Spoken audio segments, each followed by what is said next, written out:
Good afternoon and welcome back to our Bible studies. We're on day 13 now, and quite appropriately today we're looking at the last of the strange stories that come right at the beginning of the Bible. This is, before we get on to the sagas of the patriarchs, this is the last of the stories that were collected and put together in those early chapters. This is the fall of the Great Tower, or why we don't understand each other. I'm going to read to you now from Genesis chapter 11, verses 1 to 9. The whole earth had one language and used the same words. And as they migrated from the east, they came to a plain in Shinar land, where they settled and said to one another, "Come on, let's make bricks and bake them hard." So they had bricks in the place of stone and tar in the place of mortar. And then they said, "Come on, let's build a city for ourselves, and a tower with its top in the sky. Let's make a name for ourselves, for otherwise we'll be scattered all over the surface of the earth." Yahweh came down to see the city and the tower that the humans had built, and said, "I can see that they are one people, and they all have a single language, and this is just the start of what they will do. Nothing that they plan to do will be impossible for them. So let's go down there and confuse their language so that they will not be able to understand each other." In this way, Yahweh scattered them across the surface of the world, and they stopped building the city. That's why it was called Babel, because there Yahweh confused the language of the whole world. Before the days of mathematical design, skillful builders built wonderful edifices by trial and error, by what we call rule of thumb. Of course, some didn't make it into modern times. The Tower of Winchester Cathedral collapsed in 1107, and some blamed this on the fact that King William II, King William Rufus, was buried there.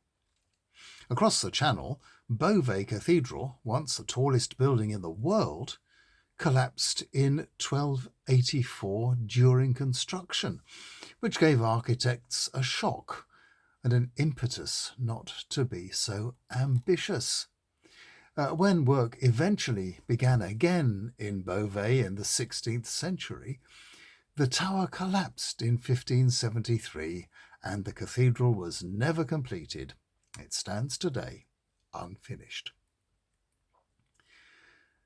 The story of the Tower of Babel probably started as an attempt to explain the existence of different races and languages, and may have been prompted by the existence of large human-made constructions in the area between the two rivers, Tigris and Euphrates.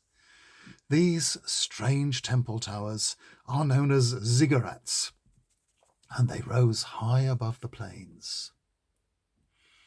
But this was not the reason for our ancient editor's choice of the story. From Genesis chapter 1, verse 1 onwards, he's given us a chain of stories that explain why the world is the way it is, why human nature is so perverse. And we've looked at those stories. And now, before he moves on to look at the great sagas of his ancestors from Genesis 12 onwards, here in the Tower of Babel, he gives us his final touch. God had made a world that was pleasant and orderly, but people had been willful and wicked. So he had wiped the plate clean with the flood, and now what were humans up to? They were challenging God with their own arrogance and hubris. As we have seen, tower building is a risky business. But in the story, they used the best building materials available.